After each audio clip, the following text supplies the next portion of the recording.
परभणी जिल्ह्यामध्ये जुलै महिन्यामध्ये अतिवृष्टी झाली होती। अतिवृष्टी झाल्याच्यानंतर शेतकऱ्यांचं नुकसान झालं आणि शेतकऱ्यांनी बऱ्यापैकी पीक विमासुद्धा काढलेला होता। आता त्या शेतकऱ्यांचं नुकसान झालं। नुकसान झाल्याच्यानंतर त्याचे पंचनामे झाले। पंचनामे झाल्याच्यानंतर तो अहवाल जिल्हा अधिकाऱ्यामार्फत आयुक्तांकडे गेला आणि आयुक्तांनी तो शासनाला सादर केला। आणि परभणी जिल्ह्यातील शेतकऱ्यांसाठी या अगोदरसुद्धा सप्टेंबरमध्ये एक मदत जाहीर झाली होती। आता मित्रांनो, हा जुलै महिन्याचा अहवाल गेल्याच्यानंतर परभणी जिल्ह्याला मदतसुद्धा जाहीर करण्यात आली।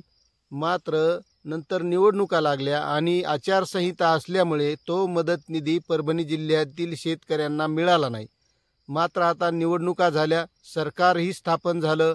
आता आज मंत्रिमंडळाचा शपथविधीसुद्धा होत आहे आणि आता मंत्रिमंडळाच्या शपथविधीच्या अगोदरच शासनाने एक शासन निर्णय काढून ज्या काही शेतकऱ्यांचे पंचनामे झाले होते, ज्या ज्या जिल्ह्यातील झाले होते, त्या सर्व जिल्ह्यांसाठी मदत जाहीर केली आहे।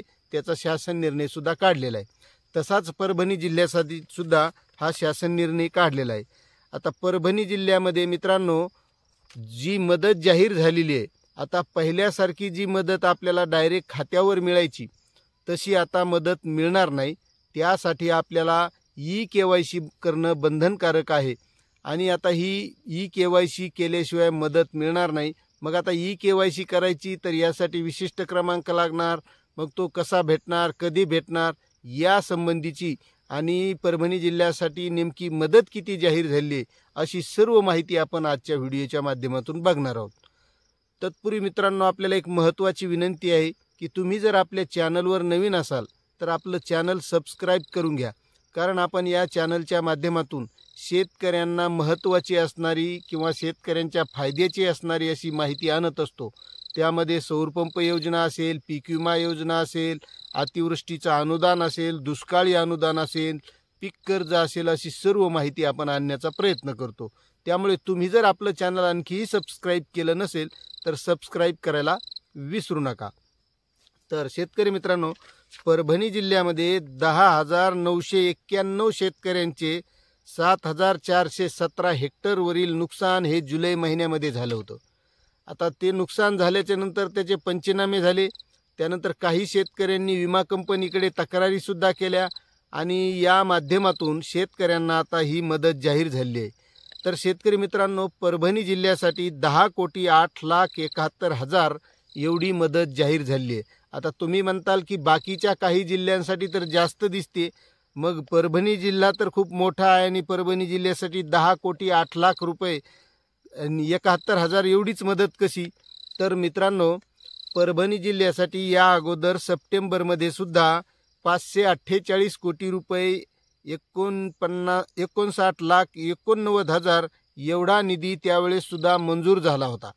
आता काही शेतकऱ्यांना मिळाला असेल, काही शेतकऱ्यांना मिळाला नसेल। ज्या शेतकऱ्यांना मिळाला त्यांनी नक्कीच कमेंट करून सांगा की मला जो सप्टेंबरमध्ये 548 कोटी रुपयाचा निधी आला होता, जी नुकसान भरपाईची मदत आली होती, ती तुम्हाला मिळाली का नाही मिळाली हे सुद्धा कमेंट करायला विसरू नका। ज्यांना मिळाली त्यांनीही कमेंट करा आणि ज्यांना नाही मिळाली त्यांनीसुद्धा कमेंट करायला विसरू नका। आता मित्रांनो, जी ही 10,08,71,000 रुपयाची मदत आलेली आहे, तर ही मदत मिळण्यासाठी शेतकऱ्यांना काय करावं लागणार आहे? तर आता ही मदत जाहीर झाली आहे, याचा शासन निर्णयसुद्धा आलेला आहे। 10 तारखेला हा शासन निर्णय आलेला आहे। त्यासंबंधीचा सुद्धा व्हिडिओ आपण या चॅनलवर टाकलेला आहे।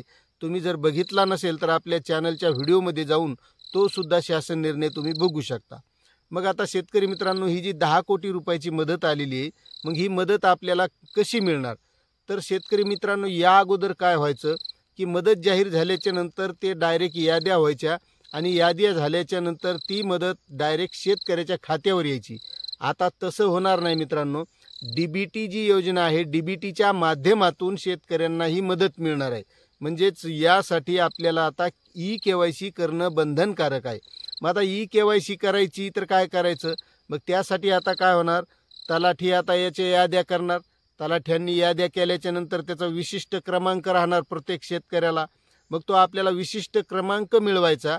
विशिष्ट क्रमांक मिळाल्याच्या नंतर आपले सरकार सेवा केंद्रावर जावं लागणार। आपले सरकार सेवा केंद्रात जाऊन तिथे आपल्याला विशिष्ट क्रमांक सांगून आपल्याला अंगठा देऊन KYC करावी लागणार आहे.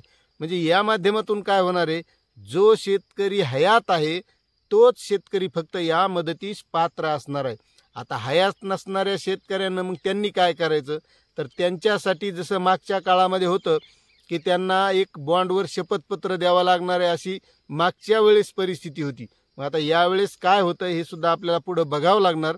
जशी ती माहिती मिळेल तशी सुद्धा आपण ती देण्याचा प्रयत्न करू.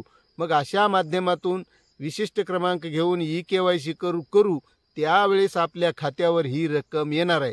आता नेमकी कोणत्या शेतकऱ्यांना किती रक्कम येईल तर ते आणखी काही समजू शकलेलं नाही.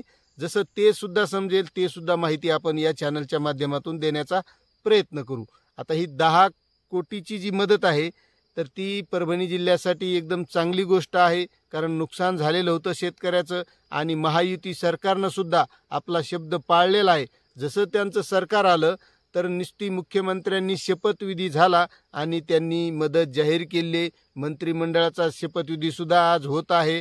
मात्र महायुतीनं जो शब्द दिला होता तो तसा पाळलेला आहे आणि आता शेतकऱ्याला ही मदत मिळणार आहे, अशी ही माहिती होती. आपल्याला माहिती कशी वाटली नक्कीच कमेंट करून कळवा आणि चॅनलवर नवीन असाल तर सबस्क्राईब करायला विसरू नका. भेटूया अशात नवीन माहितीसह नवीन व्हिडिओमध्ये. तोपर्यंत धन्यवाद.